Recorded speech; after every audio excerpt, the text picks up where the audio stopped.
നിയമസഭാ തെരഞ്ഞെടുപ്പിൽ ജനവിധിക്ക് ഇനി 9 ദിവസം മാത്രം. നിയമസഭാ തെരഞ്ഞെടുപ്പ് ആവേശം കൊട്ടിക്കയറിയാണ്. ഇന്ന് ഇതുവരെയുള്ള പ്രധാനപ്പെട്ട വാർത്തകളുടെ സമഗ്ര റിപ്പോർട്ടുകളും ഒപ്പം നിയമസഭാ തെരഞ്ഞെടുപ്പ് അവലോകനവുമായി 1 PM ന്യൂസ് ആരംഭിക്കുന്ന എല്ലാ പ്രേക്ഷകർക്കും സ്വാഗതം. ഞാൻ പ്രജിൻ സി ഗണ. ഞാൻ അസദ സഹീർ. മുഖ്യമന്ത്രി പിണറായി വിജയനും വി.ഡി. സതീശനും തമ്മിലുള്ള സംവാദവുമായി ബന്ധപ്പെട്ടാണ് ഇന്നത്തെ വാർത്താ പകലിൽ ചർച്ചകൾ ചൂടുപിടിക്കുന്നത്. തെരഞ്ഞെടുപ്പ് രംഗത്തു നിന്നുള്ള സമഗ്ര വാർത്തകളിലേക്കാണ് ആദ്യം പോകുന്നത് 1 PM ന്യൂസ്. നോക്കാം തെരഞ്ഞെടുപ്പ് ആവേശത്തിൽ കേരളം. മൈജി ഫ്യൂച്ചർ വോട്ടുത്സവം സമർപ്പിക്കുന്നത് മൈജിയാണ് ഫ്യൂച്ചർ. കോ സ്പോൺസേഡ് ബൈ ആഘോഷങ്ങൾ നടക്കട്ടെ. വോക്കരു പ്ലസ് കല്യാൺ ഹോംസ്. ഒന്നായി ജീവിക്കാം, നന്നായി ജീവിക്കാം.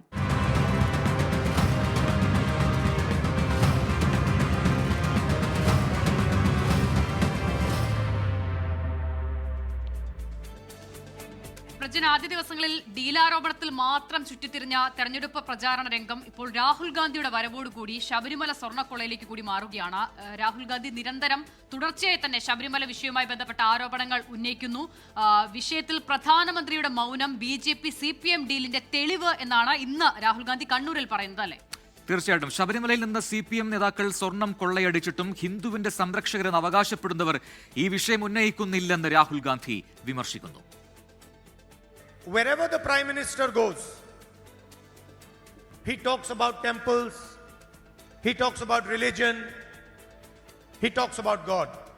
But when he comes to Kerala, he does not raise the issue of Sabarimala temple.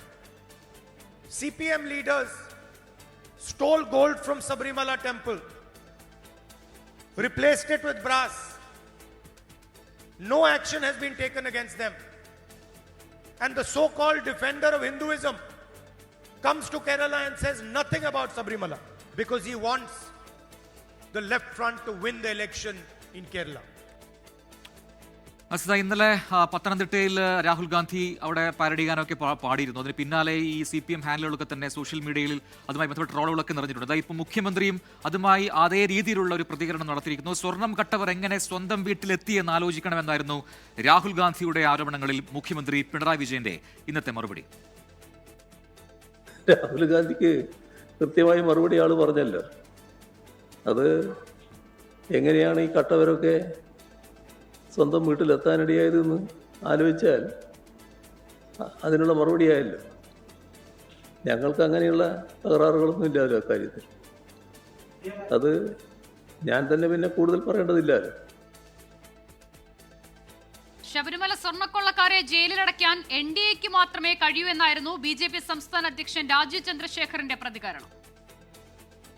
കൊച്ചിയിൽ പ്രധാനമന്ത്രി വന്നപ്പോൾ കൃത്യമായി അദ്ദേഹം പറഞ്ഞു ഒരു കാര്യം: ശബരിമല കൊള്ളക്കാരെ ഇൻവെസ്റ്റിഗേറ്റ് ചെയ്ത് പ്രോസിക്യൂട്ട് ചെയ്ത് ജയിലയക്കാൻ BJP NDAക്ക് മാത്രമേ സാധിക്കുള്ളൂ എന്ന് നരേന്ദ്രമോദിജി അന്ന് പറഞ്ഞു.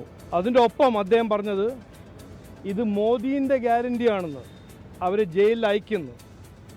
അപ്പോൾ ഇത് രാഹുൽ ഗാന്ധിൻ്റെ ഹാൻഡ്ലേഴ്സിന് അത് അവർ കണ്ടിട്ടില്ല, വായിച്ചിട്ടില്ല.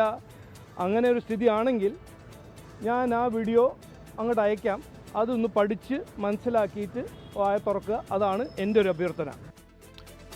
ഷഫീദ് റാവുത്തർ തിരുവനന്തപുരത്തും ചേർന്ന് കൂടുതൽ വിവരങ്ങളുമായി. ഷഫീദ്, നിയമസഭാ തെരഞ്ഞെടുപ്പിന് ഇനി 9 ദിവസം മാത്രമാണ് ബാക്കിയുള്ളത്. ആ സമയത്ത് ശബരിമല സ്വർണ്ണക്കൊള്ള എന്ന വിഷയത്തിലേക്ക് ഊന്നുകയാണോ UDF? ഇതിപ്പോൾ കഴിഞ്ഞ ദിവസവും ഇന്നും ഒക്കെ തന്നെ ശബരിമല സ്വർണ്ണക്കൊള്ളയുമായി ബന്ധപ്പെട്ടാണ് രാഹുൽ ഗാന്ധിയുടെ പ്രധാനപ്പെട്ട പ്രതികരണങ്ങളും വിമർശനങ്ങളും. അതായത് നേരത്തെ ഉയർന്നു കേട്ട ഡീൽ ആരോപണം പോലും ഈ ശബരിമല സ്വർണ്ണക്കൊള്ളയുമായി കൂട്ടിക്കെട്ടുകയാണ് രാഹുൽ ഗാന്ധി ചെയ്തത്.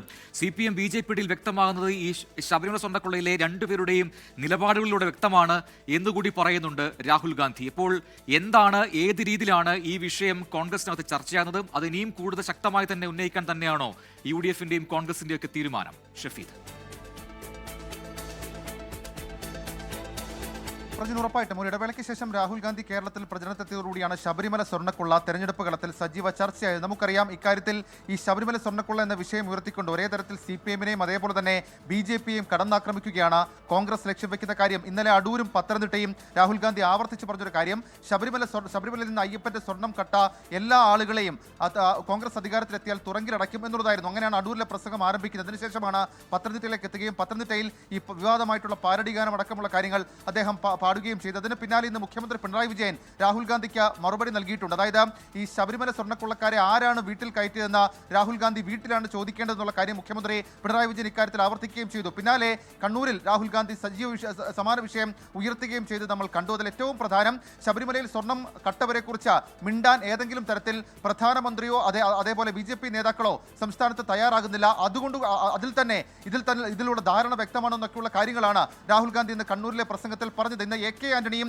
ശബരിമല സ്വർണ്ണക്കൊള്ളയിൽ മുഖ്യമന്ത്രി ചോദിച്ച ചോദ്യത്തിന് മറുപടി പറഞ്ഞിരുന്നു. അതായത് ശബരിമല സ്വർണ്ണക്കൊള്ളക്കാരെ വീട്ടിൽ കയറ്റിയെന്നുള്ള ചോദ്യത്തിന് ഇന്ന് AK ആന്റണി മറുപടി പറഞ്ഞത് ആരാണ് ജയിലിൽ അടയ്ക്കപ്പെട്ടത്, അത് CPM-കാരാണ്. ഹൈക്കോടതി നിയോഗിച്ച പ്രത്യേക സംഘം അന്വേഷിച്ച കേരള പോലീസ് അറസ്റ്റ് ചെയ്തത് CPM നേതാക്കളെയാണ് എന്നുള്ള പ്രതിരോധം ഇതുമായി ബന്ധപ്പെട്ട് കോൺഗ്രസ് ഉയർത്തുകയും ചെയ്തിട്ടുണ്ട്. ഏതായാലും ശബരിമല സ്വർണ്ണക്കൊള്ള വരും ദിവസങ്ങളിലും ചർച്ചയാകും. ഇക്കാര്യത്തിൽ കടകംപള്ളി സുരേന്ദ്രൻ അടക്കമുള്ള ആളുകളുടെ പ്രതികരണം ശ്രദ്ധേയമായി മാറുകയും ചെയ്യും.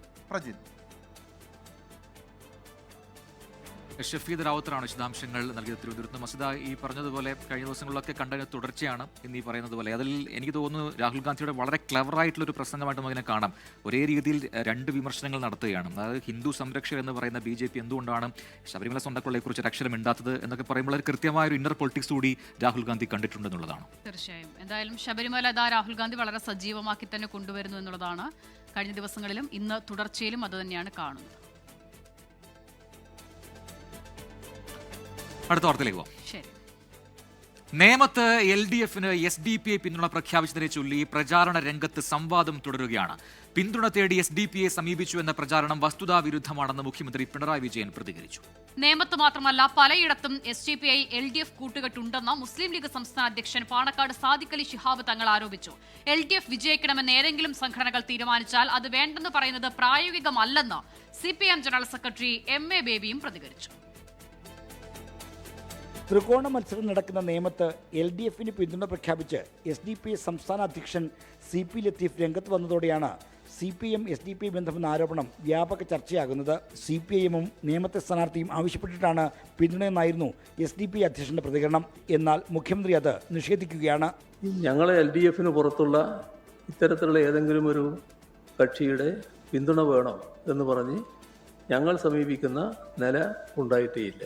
അത് ശിവൻകുട്ടിയുടെ കാര്യത്തിലും അദ്ദേഹം നേരിട്ട് അഭ്യർത്ഥിക്കുന്ന നില ഒരു തരത്തിലും ഉണ്ടായിട്ടില്ല. നേമത്ത് മാത്രമല്ല സംസ്ഥാന വ്യാപകമായി SDPI LDF കൂട്ടുകെട്ടുണ്ടെന്നാണ് UDF-ന്റെ ആരോപണം. അതെ, അത് പലയിടത്തും വേങ്ങര അവരുടെ സ്ഥാനാർത്ഥിയാണല്ലോ മത്സരിക്കുന്നത്. SDPIയുടെ മങ്കടുണ്ട്.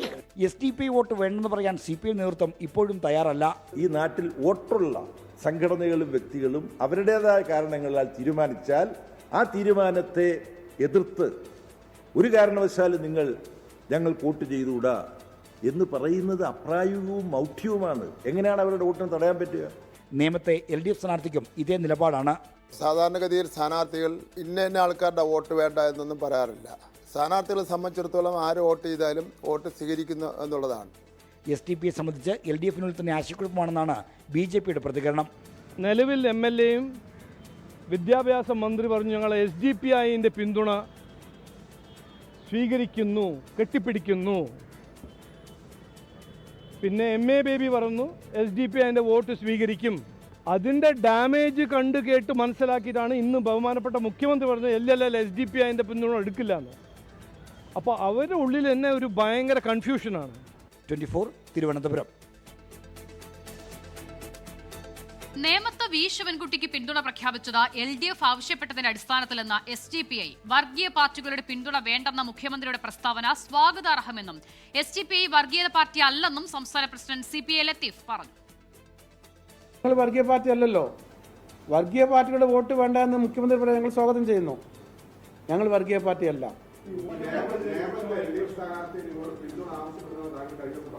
ആവശ്യപ്പെട്ടു.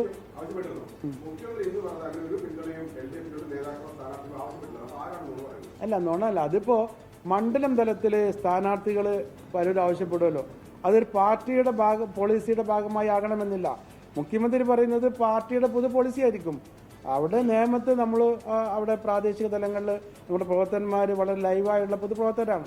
അവരോട് അദ്ദേഹം ആവശ്യപ്പെട്ടിട്ടുണ്ടാകും. അത് എല്ലാവരും സ്ഥാനാർത്ഥികളൊക്കെ പൊതുസമൂഹത്തിൽ ആവശ്യപ്പെടുമല്ലോ. ആ ആവശ്യപ്പെടുന്നത് ഞങ്ങൾ പരിഗണനക്കെടുത്തു എന്നതേ ഉള്ളൂ. അല്ലാതെ അതൊരു CPM-ന്റെ ഔദ്യോഗിക ഡിമാൻഡോ അതല്ലെങ്കിൽ LDF-ന്റെ ഔദ്യോഗിക ഡിമാൻഡോ അല്ല. ആ സ്ഥാനാർത്ഥികൾക്ക് എല്ലായിടത്തും ഉണ്ടല്ലോ ഇപ്പോൾ സ്ഥാനാർത്ഥികൾ ആവശ്യപ്പെടുന്നു. മഞ്ചേശ്വരത്ത് UDF-ന് പിന്തുണ നൽകണമെങ്കിൽ VD സതീശൻ നിലപാട് മാറ്റണം. KC വേണുഗോപാൽ SDPI വോട്ട് സ്വീകരിക്കും എന്ന് പറയുന്നു. SDPI വോട്ട് വേണ്ടെന്ന VD സതീശൻ നിലപാട് കോൺഗ്രസിന്റെ പോളിസിയാണോ എന്നും CPI ലത്തീഫ് ചോദിച്ചു. ശ്രീത്തുണ്ട് തിരുവനന്തപുരത്ത് കൂടുതൽ വിവരങ്ങളുമായി. ശ്രീത്ത്, SDPIയുമായി ബന്ധപ്പെട്ട ചർച്ചകൾ കഴിഞ്ഞ ദിവസങ്ങളിലൊക്കെയും സജീവമാണ്. ഇപ്പോൾ SDPI മറുപടിയുമായി എത്തുന്നു. ആർക്ക് പിന്തുണ നൽകണമെന്നതിൽ ഒരു ഔദ്യോഗിക പ്രഖ്യാപനം ഇല്ലെങ്കിലും പലയിടത്തെ നീക്കുപോക്കുകളെ കുറിച്ച് SDPI പരാമർശിക്കുന്നുണ്ടല്ലേ? അസിത, സംസ്ഥാനത്തെ 140 നിയോജക മണ്ഡലങ്ങളിൽ SDPI സ്ഥാനാർത്ഥികൾ മത്സരിക്കുന്നത് 45 സീറ്റുകളിൽ മാത്രമാണ്. 95 ഇടങ്ങളിൽ SDPI സ്ഥാനാർത്ഥികൾ നിർത്തിയിട്ടില്ല. അതുകൊണ്ട് തന്നെ SDPI സ്ഥാനാർത്ഥികൾ മത്സരിക്കാത്ത ഇടങ്ങളിൽ ആരെ പിന്തുണയ്ക്കും എന്നത് ചർച്ചയായിരുന്നു. എന്നാൽ ഇന്നലെ 24 നൽകിയ അഭിമുഖത്തിൽ SDPIയുടെ സംസ്ഥാന അധ്യക്ഷൻ CPI ലത്തീഫ് നടത്തിയ പ്രതികരണമാണ് ഇപ്പോൾ വലിയ രാഷ്ട്രീയ ചർച്ചകൾക്ക് വഴിവെച്ചിരിക്കുന്നത്. അതായത് SDPI നേമത്ത് LDF-നെ പിന്തുണയ്ക്കുമെന്നും കേവലം പിന്തുണ മാത്രമല്ല, ആ കാരണം സ്ഥാനാർത്ഥിയും LDF-ഉം ആവശ്യപ്പെട്ടിട്ടാണ് എന്നാണ് CPI ലത്തീഫ് പറഞ്ഞത്. ഇന്നും ആ പ്രതികരണം CPI ലത്തീഫ് ആവർത്തിക്കുന്നു. മാത്രമല്ല, ഒരു പടി കൂടി കടന്ന് കേരളത്തിൽ ഭരണവിരുദ്ധ വികാരമില്ല എന്നതടക്കമുള്ള കാര്യങ്ങളിലേക്ക് കൂടി SDPI സംസ്ഥാന അധ്യക്ഷൻ്റെ പ്രതികരണങ്ങൾ വരുന്നുണ്ട്. അപ്പോൾ ഈ വ്യാപകമായി CPI-എമ്മിനെ പിന്തുണയ്ക്കുന്നു എന്നുള്ള ഒരു പ്രതീതിയാണ് പൊതുവിൽ ഉണ്ടാകുന്നത്. അതാണ് ഇപ്പോഴത്തെ ചർച്ചയ്ക്ക് അടിസ്ഥാനം. എന്തായാലും SDPI ഈ നിയമത്തടക്കമുള്ള പിന്തുണ LDF പിന്തുണ സ്വീകരിക്കുമ്പോൾ അത് മറുവശത്ത് പ്രതികരണങ്ങൾ ഉണ്ടാക്കും, ചലനങ്ങൾ ഉണ്ടാക്കുമെന്ന് കരുതുന്നുണ്ട്. അതുകൊണ്ട് തന്നെ ഈ രാഷ്ട്രീയ നീക്കം അപകടമാണെന്ന് പറയുന്നു. ഈ SDPI വർഗീയ കക്ഷിയല്ല എന്ന് സംസ്ഥാന അധ്യക്ഷൻ CPI ലത്തീഫ് പറയുന്നുണ്ടെങ്കിലും ഇതുപര്യന്തമുള്ള CPI-എമ്മിൻ്റെ SDPIയെ പറ്റിയുള്ള നിരീക്ഷണവും വിലയിരുത്തലും തീവ്ര വർഗീയ സ്വഭാവമുള്ള സംഘടന എന്ന് തന്നെയാണ്. ആ നിലപാട് ഇനിയും CPI-എമ്മും LDF-ഉം മാറ്റം വരുത്തിയിട്ടില്ല എന്ന് മാത്രമല്ല, കഴിഞ്ഞ ലോക്സഭാ തെരഞ്ഞെടുപ്പിന് ശേഷം ഇങ്ങോട്ടെല്ലാം അത് LCPI-യെയും ജമാഅത്തെ ഇസ്ലാമിയെയും നഖശികാന്തം എതിർക്കുന്ന ഒരു സമീപനമാണ് എടുത്തത്. എന്നാൽ അതിൽ നിന്ന് മാറി ഇപ്പോൾ പിന്തുണ സ്വീകരിക്കുന്ന നിലപാട് വരുമ്പോൾ അത് CPI-എമ്മിനും LDF-നും വലിയ തിരിച്ചടി ഉണ്ടാക്കും എന്ന ആശങ്കയും ഇതിനോടൊപ്പം ഉയരുന്നുണ്ട്. ശ്രീത്താണ് വിശദാംശങ്ങൾ നൽകുന്നത്. എനിക്ക് തോന്നുന്നു SDPIയുടെ ഈ നിലപാട് കൃത്യമായി അവർ പറയുന്നുണ്ടോ എന്ന് ചോദിച്ചാൽ നമുക്കത് കൃത്യമായി പറഞ്ഞിട്ടുണ്ടോ എന്ന് നമുക്ക് പറയാൻ കഴിയില്ല. ആ രീതിയിലാണ്. എന്തായാലും രസകരമാണ് നേതൃത്വത്തിൻ്റെ പ്രതികരണങ്ങൾ. നേരത്തെ ഈ പറയുന്ന പോലെ മഞ്ചേശ്വരത്ത് അവിടെ പറഞ്ഞു ലീഗ് നേതൃത്വം വിളിച്ചിട്ടാണ് പിൻവലിപ്പിച്ചു എന്ന് പറഞ്ഞു. ഇപ്പോൾ പറയുന്നു നിയമത്തെ LDF ആവശ്യപ്പെട്ടു എന്ന് പറഞ്ഞു. അപ്പോൾ കൃത്യമായി ഒരു രാഷ്ട്രീയ നിലപാട് SDPI പറയുന്നുണ്ടോ?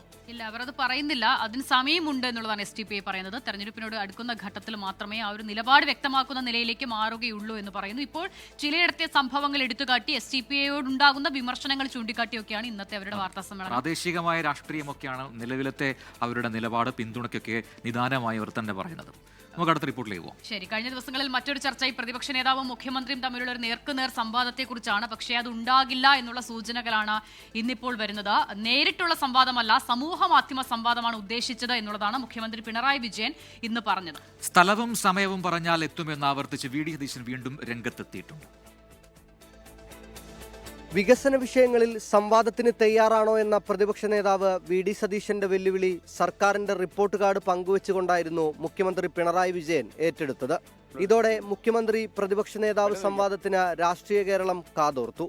ഫേസ്ബുക്കിൽ ഇന്നലെ രാവിലെ 9 മുതൽ സംവാദം തുടങ്ങിക്കഴിഞ്ഞെന്ന മാതൃഭൂമി പത്രത്തിൽ എഴുതിയ ലേഖനത്തിൽ മുഖ്യമന്ത്രി അവകാശപ്പെട്ടു. പിന്നാലെ നടത്തിയ പത്രസമ്മേളനത്തിൽ നേരിട്ടല്ല ഫേസ്ബുക്കിലൂടെയുള്ള സംവാദത്തിനാണ് VD സതീശനെ ക്ഷണിച്ചതെന്ന് പിണറായി വിജയൻ പറഞ്ഞു. അല്ല, ഇത് ഫേസ്ബുക്കിലുള്ള ഒരു സംവാദത്തിനാണ് ഞാൻ ക്ഷണിച്ചത്.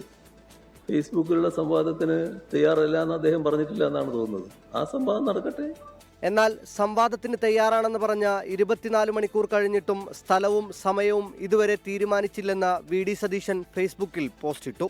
മുഖ്യമന്ത്രി പറയുന്ന സ്ഥലത്ത് പറഞ്ഞ സമയത്ത് താനെത്തുമെന്നും VD സതീശൻ ആവർത്തിച്ചു. Election desk 24. ഇന്ന് വന്ന ഒരു പ്രധാനപ്പെട്ട പ്രതികരണത്തിലേക്കാണ്. കേരളത്തിൽ NDA അധികാരത്തിൽ വരുമെന്ന് BJP ദേശീയ അധ്യക്ഷൻ നിതിൻ നബീൻ 24നോട് പറഞ്ഞു. കേരളത്തിൽ UDF-ഉം LDF-ഉം എതിരാളികളാണ് എന്നുമാണ് പ്രതികരണം. ഒരു നാണയത്തിന്റെ ഇരുവശമാണ് UDF-ഉം LDF-ഉം എന്ന നിതിൻ നബീൻ പറഞ്ഞു. BJP ദേശീയ അധ്യക്ഷൻ നിതിൻ നബീനാണ് ഇപ്പോൾ 24 ചേരുന്നത്. Sir, what's your expectation in Kerala? We are going to form the government. We have the way BJP getting the blessing of the Kerala public. We have seen the 2% vote to 20% of vote, and then we are hopeful that this time we are give the biggest alternative for the Kerala people. As LDF and UDF both have betrayed the faith of the public, now it's turn for the BJP to come into the power and look after the welfare more and development of the people of Kerala. Sir, in Kerala, who will be the main competitor, UDF or LDF? They both are match fixture. They both are two faces of the same coin.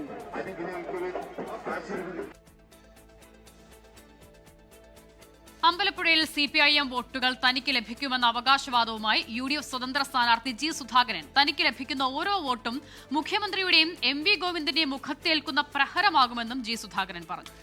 LDF book ചെയ്ത മതിലിൽ G. സുധാകരന്റെ poster പതിപ്പിച്ചതും അമ്പലപ്പുഴയിൽ രാഷ്ട്രീയ വിവാദമായി. മുഖ്യമന്ത്രി പിണറായി വിജയൻ നാളെ അമ്പലപ്പുഴയിൽ പ്രചാരണത്തിനെത്തുന്നുണ്ട്. മൂന്നാം ഊഴമുണ്ടാവില്ലെന്ന് CPIM ഉറപ്പിച്ചെന്നും 139 മണ്ഡലങ്ങളിൽ തോറ്റാലും തന്നെ മാത്രം വിടരുതെന്നുമാണ് പാർട്ടി നിലപാടെന്നും G. സുധാകരൻ പറയുന്നു. പിണറായി വിജയനും MV ഗോവിന്ദനും തനിക്കെതിരെ നേരിട്ട് യുദ്ധത്തിനിറങ്ങിയെന്നും G. സുധാകരൻ. CPIM വോട്ടുകളിലാണ് G. സുധാകരന്റെ പ്രതീക്ഷ. അതിൽ പാർട്ടിയുടെ വോട്ട് കുറെ മൈനസ് ചെയ്താലും കുറെ പാർട്ടിക്കാർ നമുക്ക് ചെയ്യും. പ്ലസ് കോൺഗ്രസിന്റെ ഫുൾ വോട്ട് വരും. അപ്പം മുമ്പുള്ള ഭൂരിപക്ഷം ഒന്നും ആയിരിക്കത്തില്ല. എനിക്ക് പ്രവചിക്കാൻ കഴിയുന്നില്ല. വിജയിപ്പിക്കുക, റെക്കോർഡ് ഭൂരിപക്ഷത്തിൽ വിജയിപ്പിക്കുക. അങ്ങനെ മുഖ്യമന്ത്രിയും സഖാവ് ഗോവിന്ദനും എനിക്കെതിരെ നേരിട്ട് യുദ്ധം ചെയ്യുമ്പോൾ ഇവിടെ വരുന്ന ഓരോ വോട്ടും അവരുടെ മുഖത്തേക്കുന്ന ബുദ്ധിമുട്ട് ഉണ്ടാക്കുന്ന കാര്യമാണ്. അമ്പലപ്പുഴ പറവൂരിൽ LDF ബുക്ക് ചെയ്ത മതിലിൽ G. സുധാകരന്റെ പോസ്റ്റർ ഒട്ടിച്ചത് വിവാദമായി. CPIM രക്തസാക്ഷി മണ്ഡപത്തിനും കൊടിമരത്തിനും പിന്നിലായി G. സുധാകരന്റെ പോസ്റ്ററുകൾ നിറഞ്ഞു. പിന്നാലെ CPIM പ്രവർത്തകരെത്തി പോസ്റ്ററിനുമേൽ H. സലാമിന്റെ പോസ്റ്റർ പതിച്ചു. CPIM കാണിക്കുന്നത് രാഷ്ട്രീയ മര്യാദയല്ലെന്ന് G. സുധാകരൻ ഫേസ്ബുക്കിൽ കുറിച്ചു. പോസ്റ്റർ കീറിയയാൾക്ക് താൻ മന്ത്രിയായിരുന്നപ്പോഴാണ് ജോലി വാങ്ങി നൽകിയതെന്നാണ് G. സുധാകരന്റെ അവകാശവാദം. തിരഞ്ഞെടുപ്പ് വേദികളിൽ CPIMനെയും നേതാക്കളെയും കടന്നാക്രമിക്കുന്നത് തുടരുന്നതിനിടെ പിണറായി വിജയൻ നാളെ അമ്പലപ്പുഴയിൽ പ്രചാരണത്തിനെത്തും. 24 ആലപ്പുഴ. വിദേശ സംഭാവന നിയന്ത്രണ നിയമ ഭേദഗതിയിൽ പ്രതിഷേധം ശക്തമാക്കാൻ 7-അംഗ കോർ കമ്മിറ്റി രൂപീകരിച്ച CBCI എംപിമാർ ഡൽഹിയിലെത്തി വിഷയം ഉന്നയിക്കണമെന്ന് CBCI deputy secretary general father Mathew Koyikkal ആവശ്യപ്പെട്ടു. ആശങ്കപ്പെടേണ്ടെന്ന് BJP പറഞ്ഞാലും പരിണിത ഫലങ്ങൾ വരുമ്പോൾ ആരുമുണ്ടാവില്ലെന്ന് KCBC പറഞ്ഞു. കേന്ദ്രത്തിന്റേത് അപകടകരമായ സമീപനമെന്ന് മുഖ്യമന്ത്രി പിണറായി വിജയൻ പ്രതികരിച്ചു. തിരഞ്ഞെടുപ്പ് പ്രചാരണം ഉച്ചസ്ഥായിലെത്തി നിൽക്കെ പ്രചാരണ വിഷയങ്ങളെ ആകെ മാറ്റിമറിച്ച് കത്തുകയാണ് FCRA നിയമ ഭേദഗതി. മറ്റ് ന്യൂനപക്ഷ സമുദായങ്ങളെ കൂടി പങ്കെടുപ്പിച്ച് ബില്ലിനെ എതിർക്കാനാണ് CBCI തീരുമാനം. ഞങ്ങൾ എല്ലാവരോടൊപ്പം ചേർന്നുകൊണ്ട് ഈ ബില്ലിനെ എതിർക്കാനായിട്ടാണ് ഞങ്ങൾ തയ്യാറെടുക്കുന്നത്. പൊതുജനത്തിന് ഉപകാരപ്രദമായ രീതിയിൽ അവർ ചെയ്യുന്നില്ല എന്നവരിൽ പൊതുജനത്തിന് വേണ്ടിയിട്ട് നിലകൊള്ളുന്നില്ല, സമൂഹത്തിന് വേണ്ടി അവർ നിലകൊടുക്കുന്നില്ലെന്നൊരു പിന്നെ നമ്മൾ എന്തിനാണ് അവരെ തെരഞ്ഞെടുക്കുന്നത്? വ്യവസ്ഥകളിൽ ആശങ്കയുണ്ടെന്നും പരിണിത ഫലങ്ങൾ വരുമ്പോൾ ആരും കൂടെയുണ്ടാകില്ലെന്നും KCBC വക്താവ് ഫാദർ തോമസ് തറയിൽ 24നോട്. നമ്മളൊരു നിയമം ഉണ്ടാക്കുമ്പോൾ അതിന് നീതിയുടെ ഒരു പിൻബലം വേണം. ഇത് വാസ്തവത്തിൽ ഈ നിയമം ഒരു സാമൂഹ്യ നീതിക്കും സാമാന്യ നീതിക്കും ഇന്ത്യൻ ഭരണഘടനയ്ക്കും വിരുദ്ധമാണ്. ഒരു കൂട്ടരെ അകറ്റി നിർത്തുന്ന നിലയല്ല സ്വീകരിക്കേണ്ടതെന്ന് മുഖ്യമന്ത്രി പിണറായി വിജയൻ. എല്ലാവരെയും ചേർത്ത് പിടിച്ചുകൊണ്ടാണ് ഒരു രാജ്യം മുന്നോട്ട് പോകേണ്ടത്. ഒരു കൂട്ടരെ അകറ്റി നിർത്തുന്ന നിലയല്ല സ്വീകരിക്കേണ്ടത്. ഇപ്പോൾ കണക്ക് കൃത്യമായി കൊടുത്തില്ല, അല്ലെങ്കിൽ അത് കൊടുക്കാൻ വൈകിപ്പോയി, അതിന് ഈ പറയുന്ന സ്ഥാപനം പിടിച്ചെടുക്കുക എന്ന നില വന്നാൽ എന്തായിരിക്കും അവസ്ഥ? ഇതിനൊക്കെ സാധാരണ ഒരു നിയമപരമായി സ്വീകരിക്കുന്ന നടപടികളില്ലേ, അതിൽ നിന്ന് വ്യത്യസ്തമായി പോവുകയാണ് ഇവിടെ. ക്രൈസ്തവ സഭകളുടെ അക്കൗണ്ടുകൾ മരവിപ്പിച്ചത് എന്തിനാണെന്ന് വ്യക്തമാക്കണമെന്ന് Kerala Congress M chairman Jose K Mani ആവശ്യപ്പെട്ടു. കൃത്യമായ ഒരു അജണ്ടയുടെ ഭാഗമായി വന്നിരിക്കുന്നു എന്നുള്ളതിന് സംശയമില്ല. ക്രിസ്ത്യൻ ലോ ബോർഡ്, ആ ലോ ബോർഡ് ചിലപ്പോൾ വെൽഫെയർ ബോർഡ് എന്നൊക്കെ പറയും, അതിനകത്ത് ഈ കൂതാശ കൊടുക്കുന്നത് പോലും രജിസ്റ്റർ ചെയ്യേണ്ട ഒരു സിറ്റുവേഷനിലേക്ക് വരികയാണ്. അപ്പോൾ ഇതെല്ലാം കേൾക്കുമ്പോൾ നല്ലതായിട്ട് തന്നെ തോന്നും, പക്ഷെ അതിന്റെ അപ്പുറത്തേക്ക് ദൂരവ്യാപകമായ പ്രത്യാഘാതം ഇതിനുണ്ടാകും. അതേസമയം നിയമ ഭേദഗതി ക്രൈസ്തവ സമുദായത്തെ ബാധിക്കില്ലെന്ന് ആവർത്തിക്കുകയാണ് BJP സംസ്ഥാന അധ്യക്ഷൻ രാജീവ് ചന്ദ്രശേഖർ. 24 കൊച്ചി. വിദേശ സംഭാവന നിയന്ത്രണ നിയമ ഭേദഗതിയിൽ കോൺഗ്രസും ഇടതുപക്ഷവും നുണ പ്രചരിപ്പിക്കുന്നുവെന്ന് കേന്ദ്ര ന്യൂനപക്ഷകാര്യമന്ത്രി കിരൺ റിജിജു. ഫണ്ടുകൾ ക്രിമിനൽ പ്രവർത്തനത്തിന് ഉപയോഗിക്കുന്നത് ഇല്ലായ്മ ചെയ്യാനാണ് ബില്ലെന്ന് കേന്ദ്രമന്ത്രി പറഞ്ഞു. ഇന്ത്യയിലെ ന്യൂനപക്ഷങ്ങൾ സുരക്ഷിതരാണെന്നും കേന്ദ്രമന്ത്രി കിരൺ റിജിജു പ്രതികരിച്ചു. There are some rumors spread by the Congress party and Communist party in Kerala that government of India is bringing FCRA to stop the activities of various religious organizations. This is completely false, fabricated and misleading. They should not spread lies. The bill is being proposed in the parliament and it is not for any one religious group. Lokayukta നിയമ ഭേദഗതിയിൽ സർക്കാരിന് ആശ്വാസം. ലോകായുക്തയുടെ വിധി പുനഃപരിശോധിക്കാൻ സർക്കാരിന് അധികാരം നൽകുന്ന 2022 നിയമ ഭേദഗതി ഹൈക്കോടതി ശരിവെച്ചു. രമേശ് ചെന്നിത്തല ഉൾപ്പെടെയുള്ളവരുടെ ഹർജികളാണ് ഹൈക്കോടതി തള്ളിയത്. ലോകായുക്ത വിധികൾ പരിശോധിക്കാനും തള്ളാനും സർക്കാരിന് അധികാരം നൽകുന്ന നിയമ ഭേദഗതി ചോദ്യം ചെയ്ത് കോൺഗ്രസ് നേതാവ് രമേശ് ചെന്നിത്തല, മരട് സ്വദേശി എൻ പ്രകാശ് എന്നിവരാണ് ഹൈക്കോടതിയെ സമീപിച്ചത്. എന്നാൽ ഫലം തിരിച്ചടി.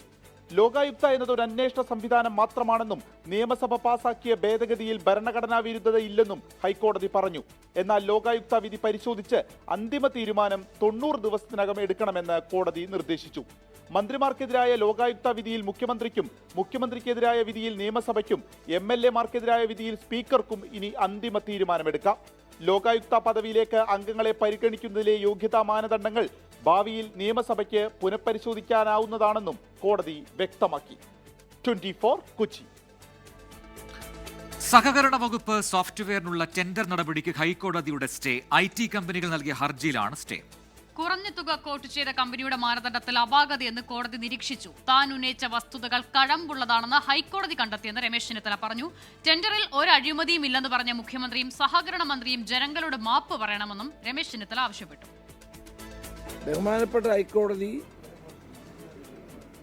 ഇതിൽ ഞാൻ ഉന്നയിച്ച വസ്തുതകൾ കഴമ്പുള്ളതാണെന്ന് മനസ്സിലാക്കിയിട്ടാണല്ലോ ഈ സ്റ്റേ അനുവദിച്ചത്. ഇതിൽ ഒരു അഴിമതിയുമില്ല എന്ന് പറഞ്ഞ മുഖ്യമന്ത്രിയും സഹകരണ വകുപ്പ് മന്ത്രിയും ജനങ്ങളോട് മാപ്പ് പറയുകയാണ് വേണ്ടത്. മുഖ്യമന്ത്രി പറഞ്ഞ എന്താണ്? ഈ ദിനേശ് PD സഹകരണ സംഘത്തിന് ഇത് കൊടുത്താൽ അത് ലാഭകരമായിരിക്കും എന്നാണ് പറഞ്ഞത്. എന്ത് ലാഭമാണ് ഉണ്ടാകുന്നത്? നൊട്ടാൽ കുരുക്കാത്ത നുണ മുഖ്യമന്ത്രി ആവർത്തിച്ച് പറയുകയാണ്. ഭരണത്തിൻ്റെ അവസാന നാളുകളിൽ വൻ അഴിമതി നടത്താനാണ് ഗവൺമെന്റിന്റെ ഭാഗം. എന്തായാലും ആ നിയമസഭാ തെരഞ്ഞെടുപ്പിന്റെ സമയത്ത് ഉയർത്തിയ ഒരു അഴിമതി ആരോപണമാണ്. അതിൽ ഈ പറയുന്ന പോലെ ഹൈക്കോടതി ഒരു സ്റ്റേ കൊണ്ടുവന്നിട്ടുണ്ട്. അതിൽ ഈ പറയുന്നത് പോലെ ആ മാനദണ്ഡത്തിലാണ് പ്രശ്നമുള്ളതെന്നാണ് കോടതിയുടെ നിരീക്ഷണം. ഇനി തുടർ നടപടികൾ എന്താണെന്ന് നമുക്ക് കാത്തിരുന്ന് കാണാം. എന്നാലും യഥാർത്ഥ പൾസ് എന്ന് പറയുന്നത് ഗ്രൗണ്ടിലാണ്. അവിടെ ഓരോ മണ്ഡലങ്ങളിലും പോകുമ്പോൾ അവിടെ നിന്ന് ലഭിക്കുന്ന പ്രതികരണങ്ങൾ അത് രസകരമാണ് ഓരോന്നും കേൾക്കാൻ. നമ്മുടെ വനിതാ അവതാരകർ ഇതുമായി ബന്ധപ്പെട്ട് ഓരോ മണ്ഡലവും ചുറ്റിക്കറങ്ങുന്നുണ്ട്. നമുക്ക് ആ സെഗ്മെന്റിലേക്കാണ് ഇനി പോകേണ്ടത്. മണ്ഡലം ചുറ്റും മഹിളകൾ. മൈജി ഫ്യൂച്ചർ മണ്ഡലം ചുറ്റും മഹിളകൾ സമർപ്പിക്കുന്നത് മൈജിയാണ് ഫ്യൂച്ചർ. കോ-സ്പോൺസേഡ് ബൈ ആഘോഷങ്ങൾ നടക്കട്ടെ, വോക്കൊരു പ്ലസ്, കല്യാൺ ഹോംസ്. ഒന്നായി ജീവിക്കാം, നന്നായി ജീവിക്കാം.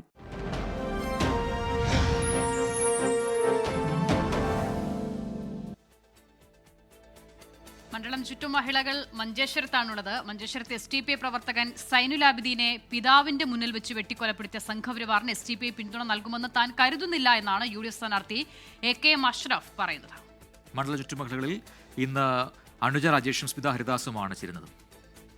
മഞ്ചേശ്വരം മണ്ഡലത്തിലാണ് നമ്മളിപ്പോൾ ഉള്ളത്. UDF സ്ഥാനാർത്ഥി AKM അഷ്റഫ് തിരക്ക് പിടിച്ച പ്രചാരണത്തിലാണ്. അതിനിടയിൽ നമ്മൾ കുറച്ചു നേരം അദ്ദേഹത്തിനൊപ്പം സിറ്റിംഗ് MLA കൂടിയാണ്, വീണ്ടും എത്തിയിരിക്കുകയാണ്. പ്രതീക്ഷകൾ എങ്ങനെയാണ്? ഇന്നിപ്പോ തെരഞ്ഞെടുപ്പിന്റെ ഗോതയിലേക്ക് ഇറങ്ങുമ്പോൾ എല്ലാവരും ചോദിക്കുന്ന ഒരു ചോദ്യമുണ്ട്, നല്ല ബിസി അല്ലേ എന്ന്. സത്യപ്രതിജ്ഞ കഴിഞ്ഞ മണ്ഡലത്തിലേക്ക് ഇറങ്ങി വന്ന് രണ്ടാമത് പ്രഖ്യാപിക്കുന്ന നിമിഷം വരെ 18-20 മണിക്കൂറും എൻ്റെ മണ്ഡലക്കാരുടെ കൂടെയായിരുന്നു. എത്രയോ പ്രാവശ്യം മണ്ഡലക്കാർ മധ്യരാത്രി 1 മണിക്കും 2 മണിക്കും എൻ്റെ വണ്ടി ഈ മണ്ഡലത്തിൽ അങ്ങോട്ടും ഇങ്ങോട്ടും ഓടുന്നത് കണ്ടവരാണ്. സത്യത്തിനും ഇങ്ങനെ പറയാം, ഒരല്പം റെസ്റ്റ് ഇപ്പോഴാണ്. കാരണം ഔദ്യോഗിക പ്രോഗ്രാമുകളില്ല, ഓട്ടപ്പുറത്തിനും ഷെഡ്യൂൾ. ഞാനിങ്ങനെ ആലോചിച്ചു പോയി, ഈ പ്രഖ്യാപിച്ചതിന് ശേഷം കുറച്ച് സമയം ബാലൻസ് കിട്ടുന്നുണ്ടല്ലോ എന്ന് ആ ഫീൽ ചെയ്യാൻ കാരണം മറ്റുള്ള സമയങ്ങളിൽ മുഴുവനും ജനങ്ങളുടെ കൂടെ അത്രമാത്രം ചേർന്ന് നിന്ന് പ്രവർത്തിച്ചതാണ്. ഓക്കെ. ഈ SDPI സ്ഥാനാർത്ഥി നിൽക്കുന്നു, അതിനുശേഷം പത്രിക പിൻവലിക്കുന്നു, അതിനുശേഷം അദ്ദേഹം ചില പ്രസ്താവനകളൊക്കെ നടത്തുന്നു. അത് നമുക്ക് ഏതെങ്കിലും തരത്തിൽ ക്ഷീണം ചെയ്യുന്നുണ്ടോ? എന്താണ് അതിനോടുള്ള ഒരു ഈ ഇപ്പൊ വന്ന പുതിയ SDPI നോമിനേഷൻ കൊടുക്കൽ, പിൻവലിക്കൽ, പിന്തുണ ഞങ്ങളെ സംബന്ധിച്ചിടത്തോളം അതൊന്നും ഞങ്ങളെ സബ്ജക്റ്റേ അല്ല. പക്ഷെ ഇപ്പൊ ഈ SDPI സംബന്ധിച്ച് അവർക്ക് ഏതാണ്ട് ഒരു 8000-ഓളം വോട്ടുകളുണ്ട്. പക്ഷെ ഇനി അവർ ആർക്ക് വോട്ട് ചെയ്യും എന്നുള്ളതിലൊക്കെ വലിയ ചോദ്യങ്ങൾ ഉയർന്നു വരുന്നുണ്ട്. ജയാനന്ദ ആണെങ്കിൽ അവരുടെ പിന്തുണ സ്വീകരിക്കില്ല എന്നൊന്നും പറയുന്നില്ല. മറ്റൊന്നിപ്പോൾ ഏറ്റവും ഒടുവിലായിട്ട് SDPIയുടെ ഒരു അധ്യക്ഷൻ പറഞ്ഞിട്ടിരിക്കുന്നത്, മുതിർന്ന നേതാവാണ് അദ്ദേഹം പറഞ്ഞത്, നമ്മുടെ സംസ്ഥാനത്തെ വലിയ ഒരു രാഷ്ട്രീയ പാർട്ടിയുമായി സഖ്യമുണ്ടാകും എന്ന് തന്നെയാണ്. അപ്പോൾ ഈ SDPIയുടെ ഒരു പിന്തുണ എങ്ങോട്ടേക്ക് പോകുമെന്നുള്ളത് ഇപ്പോഴും, സ്ഥാനാർത്ഥിയെ പിൻവലിച്ചെങ്കിൽ പോലും അതിപ്പോഴും നിർണായകമാകാൻ പോവുകയാണ്. അതെങ്ങനെയാണ് ബാധിക്കാൻ പോവുക എന്നൊരു കണക്കൂട്ടലുണ്ടോ ഇപ്പോൾ? ഞാൻ വീണ്ടും ആവർത്തിക്കുന്നു, മഞ്ചേശ്വരക്കാരായ ഞങ്ങൾക്ക് ഞങ്ങളുടെ മണ്ഡലത്തിലുള്ള എല്ലാവരുടെയും വോട്ടിൻ്റെ ശക്തി ഞങ്ങൾ അറിയുന്ന ആളുകളാണ്. UDFന് നന്നായിട്ട് അറിയാം 229 ബൂത്തിൽ ആർക്കൊക്കെ ശക്തിയുണ്ട്, എത്ര വോട്ടുണ്ട്, ഞങ്ങൾക്കത് നന്നായിട്ട് അറിയാം. ഇവിടെ അറിയേണ്ടത് ഒരിക്കലും ഇവിടെ മതേതര വോട്ടുകൾ ഭിന്നിക്കില്ല. അവസാനം വരുമ്പോൾ എല്ലാവരും BJPയെ പ്രത്യേകിച്ച് SDPIക്കാർ, എൻ്റെ ഓർമ്മയുണ്ട് കാസർഗോഡ് നടന്ന ഒരുപാട് കൊലപാതകങ്ങൾ. സൈനുൽ ആബിദിൻ എന്ന് പറയുന്ന SDPIയുടെ പ്രവർത്തകനെ തൻ്റെ പിതാവിൻ്റെ മുമ്പിലാണ് സംഘപരിവാറുകാർ വെട്ടിക്കൊലപ്പെടുത്തിയത്. അവർക്ക് എങ്ങനെ BJP ജയിക്കുന്നത് ഒരു നിലപാടെടുക്കാൻ കഴിയുമെന്നുള്ളത് ഒരു ചോദ്യചിഹ്നമായി തെരഞ്ഞെടുപ്പ് ഇപ്പോഴും നിലനിൽക്കുകയാണ്. അല്ലാതെ LDF സ്ഥാനാർത്ഥിക്ക് പോയാൽ അത് താങ്കൾക്ക് ദോഷകരമായി മാറുമോ എന്നുള്ളതാണ് ചോദ്യം. ഞങ്ങളെ സംബന്ധിച്ചിടത്തോളം ഒരു ദോഷവും ഞങ്ങളുടെ മുമ്പിലില്ല. ഞങ്ങൾക്ക് വളരെ കൃത്യമായി മഞ്ചേശ്വരം ഇന്ത്യയുടെ മതേതരത്വത്തിൻ്റെ ആത്മാവ് ഉൾക്കൊള്ളുന്ന ഒരു മണ്ണാണ്. കേരളീയർക്ക് മെയ് 4-ാം തീയതി ഒരിക്കൽ കൂടി മഞ്ചേശ്വരം മതേതരത്വത്തിൻ്റെ ഏറ്റവും മനോഹരമായ ഒരു സ്വീറ്റ് ന്യൂസ് കേരളത്തിന് നൽകും. ശരി, അപ്പോൾ ആശംസകൾ. All the best. Thank you. അപ്പം മതേതരത്വത്തിൽ വിശ്വസിക്കുന്ന ജനാധിപത്യ വിശ്വാസികളായവരെല്ലാം തങ്ങൾക്ക് വോട്ട് ചെയ്യും എന്നുള്ള പ്രതീക്ഷയിലാണ്, ആത്മവിശ്വാസത്തിലാണ്.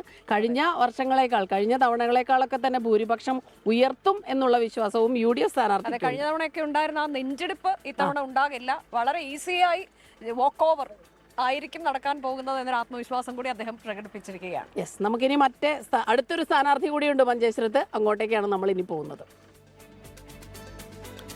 നമുക്കിനി റാന്നിയിലേക്കൊന്ന് പോകാം. റാന്നി നിയോജക മണ്ഡലത്തിൽ പോറ്റിയെ കേറ്റിയെ എന്ന പാരഡി ഗാനം പാടുകയാണ് കോൺഗ്രസ് പ്രവർത്തകർ. യൂത്ത് കോൺഗ്രസ് നേതാവ് ആരോൺ പനവേലിയും സംഘവുമാണ് ശബരിമല വിഷയം ഉന്നയിച്ച് വീട് കയറിയുള്ള പ്രചാരണം നടത്തുന്നത്. റാന്നിയിൽ നിന്നും ഷിജോ കുര്യൻ തയ്യാറാക്കിയ റിപ്പോർട്ടിലേക്കാണ്. നിയമസഭാ തെരഞ്ഞെടുപ്പിന്റെ പ്രചരണം അവസാന ലാപ്പിലേക്ക് കടക്കുകയാണ്. ആദ്യഘട്ടത്തിൽ അത്ര ശക്തിയായിട്ട് UDF ശബരിമല സ്വർണ്ണക്കൊള്ള വിഷയം ഉന്നയിച്ചിരുന്നില്ല. എന്നാൽ രാഹുൽ ഗാന്ധി വന്നു പോയതിനു പിന്നാലെ എല്ലാ നിയോജക മണ്ഡലങ്ങളിലും വലിയ തരത്തിൽ ഈ ശബരിമല സ്വർണ്ണക്കൊള്ള വിഷയം UDFും ഈ പറഞ്ഞ യൂത്ത് കോൺഗ്രസും അടക്കം ഉന്നയിക്കുന്നുണ്ട്. അപ്പോൾ എന്തുകൊണ്ടാണ് ഇപ്പോൾ ഇങ്ങനൊരു പ്രചരണം? കാരണം അവസാന ലാപ്പിലേക്ക് പോകുമ്പോഴാണ് ഈ ശബരിമല സ്വർണ്ണക്കൊള്ള നിങ്ങൾ കൂടുതൽ ശക്തിയോടെ ഉന്നയിക്കുന്നത്. അല്ലേ, ഈ സ്വർണ്ണക്കൊള്ള മറയ്ക്കാനായിട്ട് ഒരു പല പരിപാടികളും ചെയ്യുന്നുണ്ട്. മാത്രമല്ല, ഈ പാട്ട് പാടിയാൽ കേസെടുക്കുന്നു, പറഞ്ഞാൽ കേസെടുക്കുന്നു. അപ്പം എന്ത് രീതിയിലും ഈ കാര്യങ്ങൾ പ്രചരിപ്പിച്ചാൽ അതിനെ കേസെടുത്ത് നമ്മളെ അങ്ങ് ആഞ്ഞടിക്കുന്ന ഒരു രീതിയിലോട്ട് വന്നിരിക്കുക. അപ്പം അതൊന്നും നടക്കത്തില്ല. ഞങ്ങളുടെ നേതാവ് ശ്രീ രാഹുൽ ഗാന്ധി ഇന്നലെ മീറ്റിങ്ങിൽ പറഞ്ഞ പോലെ തന്നെ സ്വർണം കട്ടവർക്ക് ഇപ്രാവശ്യം വോട്ടില്ല. ഈ നാട്ടിലെ ജനങ്ങൾ, പ്രത്യേകിച്ച് റാന്നിയിലാണ് ശബരിമല സ്ഥിതി ചെയ്യുന്നത്, റാന്നിക്കാർ ഒന്നടങ്കം ഒരു തീരുമാനം എടുത്തിരിക്കുകയാണ്. ആ തീരുമാനം റിസൾട്ട് വരുമ്പോൾ കാണാം. അപ്പോൾ ഈ വീട് കയറുമ്പോൾ അവരുടെ ഒരു ഫീഡ്ബാക്ക് എന്താണ് കിട്ടുന്നത്? അവർ തീർച്ചയായിട്ടും ഈ സ്വർണം അത് ഏറ്റവും വലിയൊരു ഇതായിട്ടാണ് അവർ കണ്ടിരിക്കുന്നത്. അതിനെ അവരെന്തായാലും മറികടക്കും. ഇപ്രാവശ്യം റാന്നി ഞങ്ങൾ UDF പിടിച്ചിരിക്കും. 30 വർഷം കൊണ്ട് ഇവിടെ വികസനമെന്ന് പറയുന്നത് നടന്നിട്ടില്ല. ഏറ്റവും വലിയ കൊള്ളയാണ് ഇപ്പം നടത്തിയിരിക്കുന്നത്. അക്രമവും അനീതിയും കൊലപാതകവും അല്ലാതെ എന്താണ് ഈ നാട്ടിൽ നടക്കുന്നത്? നമ്മുടെ കേരള സംസ്ഥാനത്തിൽ എന്താണ് നടക്കുന്നത്? ആരോഗ്യ മേഖല നശിച്ച് നാറുമാറായി. ഈ ശബരിമല സ്വർണ്ണക്കൊള്ള ഈ പാരഡി കാണാൻ വലിയ തരത്തിൽ എല്ലായിടത്തും പാടി നടക്കാണ്. ഈ പാട്ടും കൂടെ നിങ്ങൾ പാടുന്നുണ്ടോ? പോറ്റിയേ കേറ്റിയേ സ്വർണം ചെമ്പായി മാറ്റിയേ സ്വർണം കട്ടവനാരപ്പ സഖാക്കളാണ് അയ്യപ്പ. പോറ്റിയേ കേറ്റിയേ സ്വർണം ചെമ്പായി മാറ്റിയേ. അപ്പോൾ അതാണ്, സ്വർണം കട്ടവർക്ക് വോട്ടില്ല എന്ന് രാഹുൽ ഗാന്ധി ഇന്നലെ പറഞ്ഞതുപോലെ തന്നെ റാന്നി നിയോജക മണ്ഡലത്തിൽ മാത്രമല്ല കേരളത്തിലുള്ള എല്ലാ നിയോജക മണ്ഡലങ്ങളിലും ശബരിമല സ്വർണ്ണക്കൊള്ള വിഷയം അങ്ങേയറ്റം ശക്തിയായിട്ട് ഉന്നയിക്കാൻ തന്നെയാണ് UDF പ്രവർത്തകരുടെ തീരുമാനം. അതിന്റെ തിരിച്ചടി ഈ പറയുന്ന LDFന് കിട്ടും എന്നുള്ള കാര്യങ്ങൾ കൂടി കോൺഗ്രസ് പ്രവർത്തകർ പറയുകയും ചെയ്യുന്നുണ്ട്. സഞ്ജയ് ഇക്ബാലിനൊപ്പം ഷിജോ കുര്യൻ, 24. പ്രജൻ, കഴിഞ്ഞ തദ്ദേശ തെരഞ്ഞെടുപ്പിൽ ഈ പാരഡി ഗാനം വലിയ പ്രചാരണായുധമായിരുന്നു കോൺഗ്രസിന്. പക്ഷേ ഈ തെരഞ്ഞെടുപ്പിൽ അത് ഉണ്ടാകുന്നില്ല എന്നുള്ള വിമർശനമൊക്കെ ചില ഘട്ടത്തിൽ ആദ്യം ഉയർന്നിരുന്നു. അതിന് പിന്നാലെയാണ് രാഹുൽ ഗാന്ധി വന്ന് വീണ്ടും ആ വിഷയം സജീവമാക്കുന്നത്. രാഹുൽ ഗാന്ധിയെ പാട്ടും പാടിയല്ലേ ഇന്നലെ. അതിന് പിന്നാലെ കോൺഗ്രസ് പ്രവർത്തകരൊക്കെ അത് ഏറ്റെടുക്കുകയുമാണ്. നമുക്ക് ഇനി പോകേണ്ടത് ഗ്രൗണ്ട് സീറോയിലേക്കാണ്.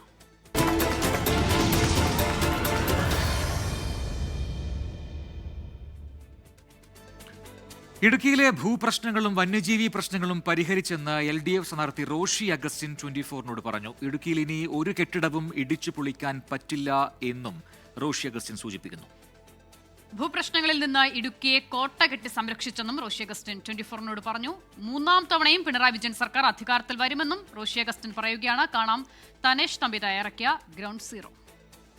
നമസ്കാരം. ഗ്രൗണ്ട് സീറോ ഇടുക്കി നിയോജക മണ്ഡലത്തിലാണ്. LDF സ്ഥാനാർത്ഥി റോഷി അഗസ്റ്റിന്റെ റോഡ് ഷോ പുരോഗമിച്ചുകൊണ്ടിരിക്കുകയാണ്. നമുക്ക് റോഷി അഗസ്റ്റിനോട് തെരഞ്ഞെടുപ്പ് വിശേഷങ്ങൾ ചോദിക്കാം. ഇനിയിപ്പോൾ ഒരാഴ്ച കൂടിയേ ബാക്കിയുള്ളൂ. എങ്ങനെയുണ്ട് ഇതുവരെയുള്ളൊരു റെസ്പോൺസ്? ആവേശമായ ഒരു മുന്നേറ്റമല്ലേ കാണാൻ കഴിയുന്നത്. നമ്മുടെ നാടിൻ്റെ വികസന രംഗത്തുണ്ടായ മാറ്റങ്ങളുടെ ദൃക്സാക്ഷിയായി കാണാൻ കഴിയുന്നതല്ല. ഓരോ സ്ഥലത്തും കൂടുന്ന ആൾക്കാർ. ഇപ്പോൾ ഞാൻ കാക്ക സിറ്റിയിൽ നിന്നാണ് യാത്ര തിരിക്കുന്നത്. ഇപ്പോൾ ഇവിടുന്ന് യാത്ര തിരിക്കുമ്പോൾ കാണുന്നത് കമ്പിളികണ്ടത്ത് നിന്ന് പോരുമ്പോൾ എൻ്റെ മനസ്സിൽ തോന്നിയൊരു രംഗം കുരിശുകുത്തി കീറിപ്പോയ രംഗമാണ്. കഴിഞ്ഞ തെരഞ്ഞെടുപ്പ് കാലത്തൊക്കെ കുരിശുകുത്തി നിവാസികൾ അവിടെ വന്ന് ഓട്ടോഫീർത്തിക്കാൻ വേണ്ടി ചെല്ലും, വന്ന് സ്വീകരിക്കും. ആ സാധുക്കളാണ്. പക്ഷെ അവർക്ക് റോഡില്ല. അത്ര എളുപ്പമല്ല. അത്രമേ ഹൈറ്റിലാണ് നിൽക്കുന്നത്. ഇപ്രാവശ്യം വോട്ട് മേടിക്കാൻ വേണ്ടി ചെന്നപ്പോൾ വലിയ സന്തോഷം തോന്നി. ആ കുരിശുകുത്തി കാനെ കയറി ചെന്നു. ഞാൻ അവരെല്ലാം കണ്ടു. സന്തുഷ്ടരായ അവരുടെ മുഖഭാവം കാണും. അപ്പം ഇതെല്ലാം ഒരു നാടിൻ്റെ നേർക്കാഴ്ച. അവിടെ കക്ഷി രാഷ്ട്രീയമൊന്നും കാണാൻ കഴിയില്ല. ഇടുക്കിയെ സംബന്ധിച്ചിടത്തോളം ഭൂപ്രശ്നം, അതോടൊപ്പം തന്നെ വന്യജീവി ശല്യം, ഈ പ്രശ്നം പരിഹരിക്കപ്പെടാതെ കിടക്കുന്ന പ്രശ്നങ്ങളാണ്. അപ്പോൾ അത് ഭൂപ്രശ്നങ്ങൾ പരിഹരിച്ചതാണ്, പരിഹരിക്കപ്പെടാൻ കിടക്കുന്നതല്ല. കാലാകാലമുള്ള ഭൂപ്രശ്നങ്ങളിൽ നല്ലവണ്ണം പരിഹരിച്ചു. ഇവിടെ ഉണ്ടായിരുന്ന ഏറ്റവും പ്രധാനപ്പെട്ട വിഷയം എന്താ? ഇവിടെ നിർമ്മിച്ച നിർമ്മിതികൾ നിയമവിരുദ്ധമാണെന്ന് കോടതി കണ്ടെത്തി. പട്ടയത്തിൽ വ്യവസ്ഥ ചെയ്തതും പ്രകാരം വീട് വെക്കാനും കൃഷിക്കും മാത്രമായി കൊടുത്ത പട്ടയ ഭൂമിയിൽ അനധികൃതമായ നിർമ്മാണം ഉണ്ടായി. ആരാ ചോദ്യം ചെയ്തത്? എവിടെയാണ് പ്രശ്നം? അതൊക്കെ ഞാൻ പറയുന്നില്ല, രാഷ്ട്രീയമായി പോകും. പിന്നെ അത് ഇത്രയും വിപുലമാകാനുള്ള സാഹചര്യം എന്താ? അതും ഞാൻ പരാമർശിക്കുന്നില്ല. പക്ഷേ അതിനെല്ലാം അപ്പീൽ പോയപ്പോഴും കോടതി എന്ത് പറഞ്ഞു? കോടതി പറഞ്ഞു ഹൈക്കോടതി വിധി ശരിവെക്കുന്നു. അപ്പോൾ എന്താ കാണേണ്ടത്? ഇതൊക്കെ നിയമവിരുദ്ധമായി കണ്ട് പട്ടയങ്ങൾ റദ്ദ് ചെയ്യാനൊക്കെ ഉള്ള സാഹചര്യം ഉണ്ടായാൽ ഈ നാട് വലിയ ദുരന്തത്തിലേക്ക് പോകും. അതിനാണ് നിയമസഭ നിയമനിർമ്മാണം നടത്തി. ആ നിയമനിർമ്മാണ സഭയിൽ അംഗമായിരുന്നുകൊണ്ട് ഇടുക്കിയിലെ ജനങ്ങളെ സംരക്ഷിക്കാൻ കഴിഞ്ഞതിൽ കൂടുതൽ വലിയ ചാരിതാർത്ഥ്യം വേണോ? ഒരു കെട്ടിടം ഇടുക്കി പൊളിക്കാൻ പറ്റിയാലെന്ന് ആരെങ്കിലും പറയുമോ? ഒരു കെട്ടിടം പൊളിയുമെന്ന്? അത് ക്രമവൽക്കരിക്കാൻ നിയമം ഉണ്ടാക്കി കോട്ട കെട്ടി സംരക്ഷിച്ചു. അതാണ് ഇടുക്കിയുടെ ഏറ്റവും പ്രധാനപ്പെട്ട കാര്യം. വന്യജീവി പ്രശ്നം ഇടുക്കി മാത്രമല്ലല്ലോ, കേരളം ഒട്ടാകെയുണ്ട്. അതിനും ഇത്തരം കാര്യങ്ങളിൽ കേരള നിയമസഭയിൽ നമ്മളെടുത്ത തീരുമാനം എന്താ? കേന്ദ്ര സർക്കാർ നമ്മൾ അയച്ചു കൊടുത്ത പ്രമേയങ്ങൾ എന്താ? നമ്മളിന്നെടുത്ത തീരുമാനത്തിൻ്റെ ഭാഗമായി കുറച്ചൊക്കെ മുന്നേറാൻ കഴിഞ്ഞല്ലോ. കാർഷിക വിളകളെ നമുക്ക് സംരക്ഷിക്കാൻ കഴിഞ്ഞു. ഇപ്പോൾ ഫെൻസിങ് ഉൾപ്പെടെയുള്ള കാര്യങ്ങൾ കൊണ്ടുവരാൻ വേണ്ടി MLA-മാർ തന്നെ താല്പര്യം എടുക്കുന്നു. ഞാൻ എൻ്റെ മണ്ഡലത്തിൽ താല്പര്യം എടുത്തു. ഞാൻ കുറച്ച് കാശ് വെച്ചു. നമുക്കത് പൂർണ്ണമായും പരിഹരിക്കണമെങ്കിൽ കേന്ദ്ര നിയമത്തിൻ്റെയും കൂടി ഭാഗമായിട്ടാണ് ഇത് വരുന്നത്. അതുകൊണ്ട് കേരളത്തെ മാത്രം കുറ്റപ്പെടുത്താവുന്നതല്ല. സംസ്ഥാന ഗവൺമെൻറ് അക്കാര്യത്തിൽ ജാഗ്രത പുലർത്തും. ഇനിയും ഈ കാര്യത്തിൽ മുന്നോട്ട് പോകും. ജനങ്ങളോടൊപ്പം നിന്നുകൊണ്ട് ആ വിഷയം പരിഹരിക്കുന്നതിനുള്ള എല്ലാ നിലപാടുകളും, ഭൂപ്രശ്നം പരിഹരിക്കാൻ കഴിഞ്ഞൊരു ഗവൺമെൻറ് ആണെങ്കിൽ ഈ വിഷയത്തിൽ ഉദാസീനത കാണിക്കുമോ? അത് ഉറപ്പായിട്ടും ആ കാര്യത്തിൽ പരിഹരിക്കുന്നതിന് വേണ്ടിയുള്ള നടപടികളിൽ കേന്ദ്ര ഗവൺമെന്റിനോട് ശക്തമായി ആവശ്യപ്പെട്ട് നിയമപരമായുള്ള സാധ്യതകൾ കൂടി പരിശോധിക്കാൻ ഗവൺമെന്റ് തയ്യാറാവും. എത്ര വലിയൊരു വിജയമാണ് LDF അല്ലെങ്കിൽ കേരള കോൺഗ്രസ് M പ്രതീക്ഷിക്കുന്നത്? വലിയ വിജയമോ? എനിക്ക് ഈ നിയമസഭാ മണ്ഡലത്തിൽ പോലും എനിക്ക് മുൻകാലങ്ങളിൽ കിട്ടാത്ത ഏറ്റവും വലിയ ഭൂരിപക്ഷം കിട്ടും. ഉറച്ച വിശ്വാസം എനിക്കുണ്ട്. അപ്പോൾ പിണറായി 3.0 വരും എന്നുള്ളതാണ്. അത് സംശയമില്ലല്ലോ. അതുണ്ടാകണമല്ലോ. കോവിഡ് എന്ന മഹാമാരിയുടെ മുമ്പിൽ പകച്ചു നിന്നില്ല. പട്ടിണി ഉണ്ടാകുമെന്ന് വന്നപ്പോഴും എല്ലാ വിഭാഗം ജനത്തിനും പൂർണ്ണമായും സുരക്ഷ ഉറപ്പുവരുത്തി. ഒരു പാവപ്പെട്ട തൊഴിലാളിയുടെ കുടുംബത്തിൽ പോലും പട്ടിണി ഉണ്ടാകാതെ അവരെ ബാറോട് ചേർത്തൊരു സർക്കാരാണ്. അതിൽ കൂടെ വികസനമുണ്ടോ? ആ വികസന കുതിപ്പിൽ കേരളം മുന്നോട്ട് പോകുമ്പോൾ ഈ നാട്ടിലെ ജനങ്ങൾ ഒരുമിച്ച് നിന്ന് വലിയ വിജയം ഞാൻ ദുബായ് തീരത്ത് കുവൈറ്റിന്റെ വമ്പൻ എണ്ണക്കപ്പൽ ആക്രമിച്ച് ഇറാൻ. ഷാർജയിൽ സുറിയ ടെലികോം കമ്പനി ആസ്ഥാനത്ത് രാത്രി ഡ്രോൺ ആക്രമണം ഉണ്ടായി. അതേസമയം UAE-യിലെ സ്കൂളുകളിലെ ഓൺലൈൻ ക്ലാസുകൾ ഏപ്രിൽ 17 വരെ നീട്ടിയിട്ടുണ്ട്. UAE സമയം രാത്രി 12-ഓടെയായിരുന്നു ദുബായിൽ നിന്ന് 34 നോട്ടിക്കൽ മൈൽ അകലെയുള്ള അൽ സലമി എണ്ണക്കപ്പൽ ആക്രമിക്കപ്പെട്ടത്. 332 മീറ്റർ നീളവും 60 മീറ്റർ വീതിയുമുള്ള കുവൈറ്റിന്റെ വമ്പൻ എണ്ണക്കപ്പലാണിത്. കപ്പലിന് തീപിടിച്ചെന്നും എന്നാൽ ജീവനക്കാർ സുരക്ഷിതരാണെന്നും UK മാരിടൈം ട്രേഡ് ഓർഗനൈസേഷനും വിവിധ കുവൈറ്റ് അതോറിറ്റികളും അറിയിച്ചു. ഷാർജയിൽ സുറിയ ടെലികോം കമ്പനി ആസ്ഥാനത്ത് രാത്രി ഡ്രോൺ ആക്രമണമുണ്ടായി. അൽബദയിലുണ്ടായ ആക്രമണത്തിൽ 4 പേർക്ക് പരിക്കേറ്റു. UAEയിൽ കുട്ടികളുടെ സുരക്ഷ മുൻനിർത്തി സ്കൂളുകളിൽ ഓൺലൈൻ പഠനം ഏപ്രിൽ 17 വരെ നീട്ടി. സൗദിക്ക് നേരെയുണ്ടായ മിസൈൽ ആക്രമണങ്ങളെ പ്രതിരോധ സേന തകർത്തു. റിയാദ്, അൽഗർജ് ഭാഗങ്ങളിലും കിഴക്കൻ പ്രവിശ്യയിലുമാണ് ഇന്ന് ആക്രമണം ഉണ്ടായത്. കുവൈറ്റിലും ബഹ്റൈനിലും രാവിലെ ആക്രമണ ശ്രമമുണ്ടായി. ഇതിനിടെ സൗദി അറേബ്യ, ജോർദാൻ, ഖത്തർ എന്നീ രാജ്യങ്ങളിലെ ഭരണാധികാരികൾ ജിദ്ദയിൽ കൂടിക്കാഴ്ച നടത്തി. 24 ദുബായ്. ഒട്ടും ആശ്വാസമല്ല പശ്ചിമേഷ്യയിൽ നിന്നൊക്കെ വരുന്ന റിപ്പോർട്ടുകൾ എന്ന കാര്യം വ്യക്തമാകേണ്ടത്. ഇപ്പോൾ പോലും അല്പസം മുൻപ് നടന്നൊരു സംഭവം കൂടി ഇപ്പോൾ പ്രേക്ഷക ശ്രദ്ധയിലേക്ക് കൊണ്ടുവരികയാണ്. വീണ്ടും ദുബായ് ലക്ഷ്യമാക്കി ഡ്രോൺ ആക്രമണം ഉണ്ടായി എന്നാണ് റിപ്പോർട്ടുകൾ. ദുബായ് ലക്ഷ്യമാക്കി നടത്തിയ ആക്രമണം തകർത്തു എന്ന് ദുബായ് അധികൃതർ പറയുന്നുണ്ട്. അപ്പോൾ ഗൾഫ് രാജ്യങ്ങളിലെല്ലാം തന്നെ ഉള്ള ആശങ്ക അതുപോലെ തുടരുകയാണ്. ഇറാൻ ആക്രമണം തുടരുന്ന പശ്ചാത്തലത്തിൽ അവിടെ ഈ പറയുന്ന പോലെ ഓൺലൈൻ ക്ലാസുകൾ നീട്ടേണ്ട സാഹചര്യമുണ്ട്. പല കമ്പനികളുടെയും പ്രവർത്തനം അത് ഭാഗികമായെങ്കിലും തടസ്സപ്പെടുന്നുണ്ട് എന്നാണ് അവിടെ നിന്നൊക്കെയുള്ള റിപ്പോർട്ടുകൾ സൂചിപ്പിക്കുന്നത്. ഇനി ഇന്ത്യയെ സംബന്ധിച്ച് അല്പം ആശ്വാസകരമായ ഒരു റിപ്പോർട്ടിലേക്കാണ് പോകുന്നത്. ഹോർമൂസ് കടലിടുക്ക് കടന്ന LPG ടാങ്കറുകൾ ഉടൻ ഇന്ത്യൻ തീരത്തെത്തും. പേർഷ്യൻ ഗൾഫ് മേഖലയിൽ തുടരുന്ന 18 ഇന്ത്യൻ കപ്പലുകൾക്ക് ഹോർമൂസ് കടക്കാനുള്ള അനുമതി ഉടൻ ലഭിക്കുമെന്ന് കേന്ദ്ര സർക്കാർ അറിയിച്ചു. രാജ്യത്ത് ഇന്ധന പ്രതിസന്ധി ഇല്ലെന്ന് കേന്ദ്രം ആവർത്തിക്കുന്നു. ഹോർമുസ് കടലിടുക്ക് വിജയകരമായി കടന്ന 2 LPG കപ്പലുകളാണ് ഇന്ത്യൻ തീരത്തേക്ക് എത്തുന്നത്. BWTOR ഇന്ന് മുംബൈ തീരത്തും BWELM നാളെ മംഗളൂരു തീരത്തുമാണ് എത്തുക. 2 കപ്പലുകളുമായി 94,000 ടൺ LPG ആണുള്ളത്. പേർഷ്യൻ ഗൾഫ് മേഖലയിൽ തുടരുന്ന 18 ഇന്ത്യൻ കപ്പലുകൾക്ക് ഉടൻ ഹോർമുസ് കടക്കാനുള്ള അനുമതി ലഭിക്കുമെന്നും കേന്ദ്ര സർക്കാർ അറിയിച്ചു. രാജ്യത്ത് ഇന്ധന പ്രതിസന്ധിയില്ലെന്നും കേന്ദ്ര സർക്കാർ ആവർത്തിച്ചു. ആശങ്കപ്പെടേണ്ട സാഹചര്യമില്ലെന്ന് കേന്ദ്ര സർക്കാർ പറയുമ്പോഴും വരും ദിവസങ്ങളിലെ കപ്പൽ നീക്കം ഇന്ത്യയെ സംബന്ധിച്ച് അതീവ നിർണായകമാണ്. 24 ഡൽഹി. നമുക്ക് വീണ്ടും തെരഞ്ഞെടുപ്പുമായി ബന്ധപ്പെട്ട വാർത്തകളിലേക്ക് വരാം. കേരളത്തിലേക്കല്ല, നമുക്ക് തമിഴ്നാട്ടിലേക്ക് ഒന്ന് പോകാം. എന്താണ് അവിടുത്തെ പുതിയ അപ്ഡേറ്റുകൾ നോക്കാം. തെരഞ്ഞെടുപ്പ് പെരുമാറ്റച്ചട്ടം ലംഘിച്ചുവെന്ന പരാതിയിൽ തമിഴക വെട്രിക്കഴകം അധ്യക്ഷൻ വിജയ്ക്കെതിരെ കേസെടുത്തിരിക്കുന്നു പോലീസ്. ചെന്നൈ കൊളത്തൂരിൽ നടത്തിയ പ്രചാരണത്തിനെതിരെയാണ് പരാതി. DMKക്കെതിരെ രൂക്ഷ വിമർശനവുമായി TVK രംഗത്തെത്തിയിട്ടുണ്ട്. അതേസമയം മുഖ്യമന്ത്രി MK സ്റ്റാലിന്റെ നേതൃത്വത്തിലുള്ള DMKയുടെ പ്രചാരണം ഇന്ന് തുടങ്ങും.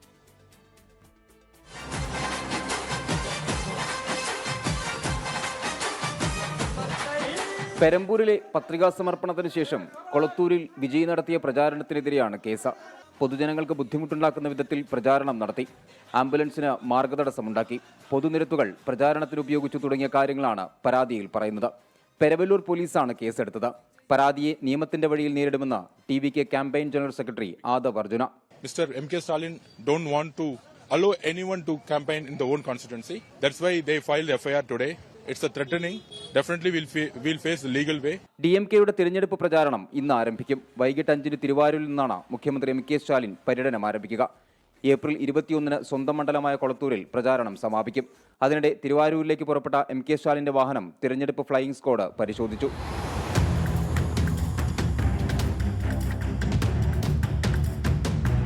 തിരഞ്ഞെടുപ്പിനുള്ള BJPയുടെ സ്ഥാനാർത്ഥി പട്ടിക ഇന്ന് പ്രഖ്യാപിച്ചേക്കും. കോൺഗ്രസ് പട്ടിക ഇനിയും പുറത്തിറക്കിയിട്ടില്ല. 24 ചെന്നൈ. അറിയുന്ന പോലെ നമുക്ക് അസമിലും നിയമസഭാ തെരഞ്ഞെടുപ്പുണ്ട്. അവിടെ BJP പ്രകടന പത്രിക പുറത്തിറക്കിയിരിക്കുന്നു. ധനമന്ത്രി നിർമ്മല സീതാരാമനാണ് പ്രകടന പത്രിക പുറത്തിറക്കിയത്. 2 ലക്ഷം തൊഴിലവസരങ്ങൾ സൃഷ്ടിക്കും എന്നാണ് പ്രധാനപ്പെട്ട വാദം. ഏകീകൃത സിവിൽ കോഡ് നടപ്പിലാക്കും എന്നും വാഗ്ദാനമുണ്ട്. അസമിലെ വെള്ളപ്പൊക്ക ദുരിതങ്ങൾ തടയാൻ പ്രത്യേക പദ്ധതികൾ തുടങ്ങിയവയാണ് പ്രധാന വാഗ്ദാനങ്ങൾ. ലവ് ജിഹാദിനെതിരെ ശക്തമായ നടപടികൾ സ്വീകരിക്കുമെന്നും അസം മുഖ്യമന്ത്രി ഹിമന്ത ബിശ്വ ശർമ്മ പറഞ്ഞു. കേരളത്തിനൊപ്പം ഏപ്രിൽ 9-നാണ് അസമിലും വോട്ടെടുപ്പ് നടക്കുക. നമ്മൾ ഇടുക്കി എന്നുള്ള റിപ്പോർട്ടിലേക്കാണ് ഇനി പോകുന്നത്. ഇടുക്കി മറയൂരിൽ കാട്ടുപോത്തിന്റെ ആക്രമണത്തിൽ 2 പേർക്ക് പരിക്കേറ്റു. ജനവാസ മേഖലയിൽ ഇറങ്ങിയ കാട്ടുപോത്ത് വ്യാപക നാശനഷ്ടമാണ് ഉണ്ടാക്കിയത്. കാട്ടുപോത്തിനെ തുരത്താനുള്ള നടപടികളും പുരോഗമിക്കുകയാണ്.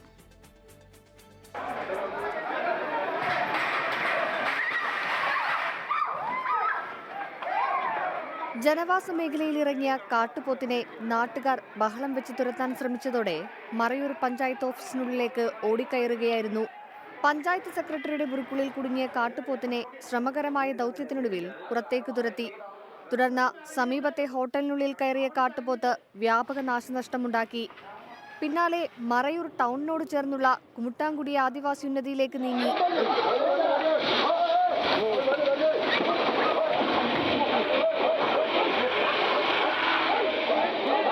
ആദിവാസി ഉന്നതിയിലെ താമസക്കാരായ ലക്ഷ്മി, സെൽവി എന്നിവർക്ക് കാട്ടുപോത്തിന്റെ ആക്രമണത്തിൽ പരിക്കേറ്റു. സാരമായി പരിക്കേറ്റ ഇരുവരെയും അടിമാലി താലൂക്ക് ആശുപത്രിയിലേക്ക് മാറ്റി. സംഭവത്തിൽ പ്രതിഷേധിച്ച് കോൺഗ്രസിന്റെ നേതൃത്വത്തിൽ മറയൂർ ഉദുമൽപേട്ട അന്തർ സംസ്ഥാന പാത ഉപരോധിച്ചു. RRT സംഘത്തിന്റെ നേതൃത്വത്തിൽ കാട്ടുപോത്തിനെ തുരത്താനുള്ള ശ്രമം തുടരുകയാണ്. 24 ഇടുക്കി. ഇടുക്കി മറയൂർ പാമ്പൻ മലയിൽ പശുക്കളെ കൊന്ന കടുവ കൂട്ടിൽ കുടുങ്ങി. 1.5 മാസം മുൻപ് വനംവകുപ്പ് സ്ഥാപിച്ച കൂട്ടിലാണ് കടുവ കുടുങ്ങിയത്. രാഹുൽ വിജയൻ ഇടുക്കിയിൽ നിന്ന് ചേരുന്ന കൂടുതൽ വിവരങ്ങളുമായി. രാഹുൽ, ഒരു വലിയ ആശ്വാസമാണ് അവിടുത്തുകാർക്ക് ഉണ്ടായിരിക്കുന്നത്. ആ കടുവ കൂട്ടിലെ ദൃശ്യങ്ങൾ ഇപ്പോൾ പ്രേക്ഷകർ കാണുന്നുണ്ട്. വിവരങ്ങൾ പറയൂ. ഈ കടുവയെ എങ്ങോട്ടേക്കാണ് മാറ്റുക?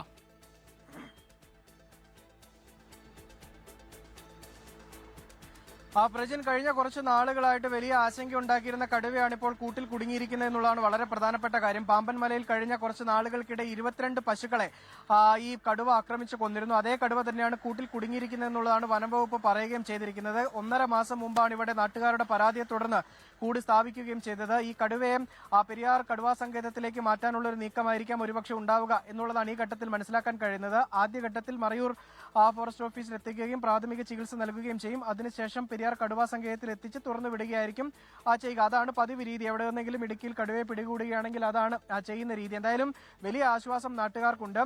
ഇന്നിപ്പോൾ രാവിലെ ആണ് ഈ കടുവ കൂട്ടിൽ കുടുങ്ങിയത് എന്നുള്ളതാണ് മനസ്സിലാക്കാനും കഴിയുന്നത്. തോട്ടം മേഖലയാണ്, തേയിലത്തോട്ടത്തിനിടയിൽ സ്ഥാപിച്ച കൂട്ടിലാണ് ഈ കടുവ കുടുങ്ങിയിരിക്കുന്നത്. തേയിലത്തോട്ടം മേഖലയിൽ ആളുകൾ ജോലി ചെയ്യുന്ന സ്ഥലമാണ്. അവിടെ നിരന്തരം ആളുകൾ പോകുന്നതാണ്. കൺമുന്നിൽ ആളുകൾ കടുവയെ കണ്ടിട്ടുള്ളതാണ്. അപ്പോഴൊക്കെയും വനംവകുപ്പ് പറഞ്ഞിരുന്നത് കടുവ ഉണ്ടാകാൻ സാധ്യത വളരെ കുറവാണ്, വനമേഖലയിലേക്ക് വന്ന കടുവ പോയിട്ടുണ്ടാകുമെന്നൊക്കെയാണ് പറഞ്ഞിരുന്നത്. പക്ഷെ അങ്ങനെയല്ല. സ്ഥാപിച്ച കൂട്ടിൽ, വനംവകുപ്പ് സ്ഥാപിച്ച കൂട്ടിൽ തന്നെ ആ കടുവ കുടുങ്ങിയിട്ടുണ്ട്. 1.5 മാസം കാത്തിരിക്കേണ്ടി വന്നാലും നാട്ടുകാരുടെ ഒരു വലിയ ഭയത്തിന് ഒരു നേരിയ തോതിലെങ്കിലും ആശ്വാസം ആയിരിക്കുകയാണ്. ഇനിയും കടുവയുണ്ട് എന്നുള്ളതാണ്, കൂടുതൽ കടുവകൾ ഉണ്ട് എന്നുള്ളതാണ് നാട്ടുകാർ പറയുകയും ചെയ്യുന്നത്. പ്രജിൻ, രാഹുൽ വിജയനാണ് ഇടുക്കിയിൽ നിന്നും വിശദാംശങ്ങൾ നൽകിയത്. കോഴിക്കോട് ബേബി മെമ്മോറിയൽ ആശുപത്രിക്ക് മുമ്പിൽ വീണ്ടും നഴ്സസ് സമരം. ശമ്പള പരിഷ്കരണവുമായി ബന്ധപ്പെട്ട ചർച്ചയ്ക്ക് മാനേജ്മെന്റ് തയ്യാറാകാത്തതിലാണ് പ്രതിഷേധം. വർഷ ഗിരീഷ് കോഴിക്കോട് നിന്ന് ചേരുന്നുണ്ട് വിവരങ്ങളുമായി. വർഷ, നേരത്തെ വ്യക്തമാക്കിയതാണ് ചില മാനേജ്മെന്റുകൾ ഇപ്പോഴും ഈ ശമ്പള പരിഷ്കരണത്തിന് അനുകൂലമായ നിലപാട് സ്വീകരിക്കുന്നില്ല എന്ന് നഴ്സസ് അസോസിയേഷൻ. ഇപ്പോൾ വീണ്ടും സമരം തുടങ്ങിയിരിക്കുന്നു. അവിടെ എന്താണ് നഴ്സസ് പറയുന്നത്? ഒപ്പം തന്നെ മാനേജ്മെന്റിന്റെ പ്രതികരണം തേടിയിട്ടുണ്ടോ?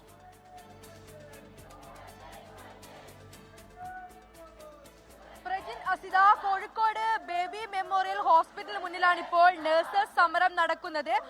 കുറച്ചു നാളത്തെ ഇടവേളയ്ക്ക് ശേഷം നഴ്സുമാർ ഇതാ വീണ്ടും സമരം ശക്തമാക്കുകയാണ്. അന്ന് ഹൈക്കോടതി നിർദ്ദേശപ്രകാരമായിരുന്നു മധ്യസ്ഥ ചർച്ച ഉണ്ടാകുമെന്നും സമരം അവസാനിപ്പിക്കണമെന്നും ഇവരോട് ആവശ്യപ്പെട്ടത്. എന്നാൽ അത്തരത്തിലൊരു ചർച്ച ഇതുവരെ ഉണ്ടായിട്ടില്ല എന്നുള്ളതാണ് നഴ്സുമാർ പ്രധാനമായും പറയുന്നത്. ആ ഒരു മധ്യസ്ഥ ചർച്ചയ്ക്ക് വിളിച്ചപ്പോൾ മാനേജ്മെന്റ് അസോസിയേഷനിൽ ആരും പങ്കെടുത്തില്ല എന്നുള്ളതാണ് ഇവർ പറയുന്നത്. ശമ്പളം വർദ്ധിപ്പിച്ചു നൽകുന്നതുവരെ സമരവുമായി മുന്നോട്ട് പോകാൻ തന്നെയാണ് എന്തായാലും നഴ്സുമാരുടെ തീരുമാനം. അതുകൊണ്ടാണ് ഇന്നു മുതൽ വീണ്ടും സമരം ആരംഭിച്ചത്. ഗർഭിണികൾ ഉൾപ്പെടെ ഈ സമരത്തിൽ പങ്കെടുക്കുന്നു എന്നുള്ളതാണ്. 4 ഗർഭിണികളായുള്ള സ്ത്രീകളും ഈ ഒരു സമരത്തിൽ പങ്കെടുക്കുന്നുണ്ട്. എന്തായാലും ശക്തമായ സമരവുമായി മുന്നോട്ട് പോകാൻ തന്നെയാണ് ഇവിടെ തീരുമാനം. ശമ്പളം വർദ്ധിപ്പിക്കാതെ പിന്നോട്ടില്ല എന്നാണ് ഇവർ പറയുന്നത്. മറ്റൊരു പ്രധാനപ്പെട്ട കാര്യം, തങ്ങളെ ചർച്ചയ്ക്ക് വിളിക്കാൻ പോലും മാനേജ്മെന്റ് തയ്യാറാകുന്നില്ല എന്നുള്ളതാണ്. 40,000 രൂപ നൽകാൻ തയ്യാറല്ല എന്ന് പോലും പറയുന്നില്ല എന്നുള്ള കാര്യമാണ് പ്രധാനമായും നഴ്സുമാർ. ശരി, ആ രീതിയിൽ അവരുടെ ആവശ്യങ്ങൾ ഉയർത്തിപ്പിടിച്ചാണ് ഇപ്പോഴും നഴ്സസ് അവിടെ സമരം ചെയ്യുന്നത്. അതിൽ പ്രതികരണം ഉണ്ടാകുമോ മാനേജ്മെന്റിന്റെ ഭാഗത്തുനിന്നും എന്നുള്ളത് കാത്തിരുന്ന് കാണാം. മറ്റൊരു റിപ്പോർട്ടിലേക്ക് പോകുമ്പോൾ കോഴിക്കോട് കടലുണ്ടിയിൽ ട്രെയിനിന് നേരെ കല്ലേറ, യാത്രക്കാരിക്ക് പരിക്കേറ്റു. പുറമേരി സ്വദേശി ഐശ്വര്യ രാമകൃഷ്ണനാണ് പരിക്കേറ്റത്. ഐശ്വര്യയുടെ താടിയെല്ലും പല്ലും തകർന്നിട്ടുണ്ട്. വിദ്യാർത്ഥിനി കോഴിക്കോട് ആശുപത്രിയിൽ ചികിത്സയിലാണ്. ഇന്നലെ കടലുണ്ടിക്കും ഫറൂഖിനിടയിൽ വെച്ചിട്ടാണ് ഏറുകൊള്ളുന്നത്. ഏതാണ്ട് രാത്രി സമയം 9:50 അവൾ പറഞ്ഞത്. അങ്ങനെയാണ് സംഭവിച്ചത്. ഏറുകൊണ്ട് അപ്പോൾ താടിയെല്ലിന് പൊട്ടുണ്ട്, പല്ല് 4 2 പോയിന് 2 പൊട്ട് അനുഭവിച്ചിക്ക് പൊട്ടുണ്ട്. പിന്നെ ചുണ്ട് അങ്ങനെ തന്നെ പൊട്ടീന്, നല്ലോണം പൊട്ടിപ്പോയി. കായിക വാർത്തകളിലേക്കാണ് ഇനി. IPL-ൽ ഇന്ന് പഞ്ചാബ് കിങ്സ് ഗുജറാത്ത് ടൈറ്റൻസ് പോരാട്ടം. രാത്രി 7:30 ന്യൂ ചണ്ഡീഗഡിലാണ് മത്സരം. കഴിഞ്ഞ തവണത്തെ ഫൈനൽ തോൽവിയുടെ നിരാശ മറികടന്ന് ഇത്തവണ കിരീടം നേടാമെന്ന പ്രതീക്ഷയിലാണ് ശ്രേയസ് അയ്യരുടെ പഞ്ചാബ് കിങ്സ്. അതേസമയം 2ാം കിരീടമാണ് ശുഭ്മാൻ ഗില്ലിന്റെ ഗുജറാത്ത് ടൈറ്റൻസിന്റെ ലക്ഷ്യം. ഇപ്പോൾ 1 PM ന്യൂസിന്റെ സമയം പൂർത്തിയാവുകയാണ്.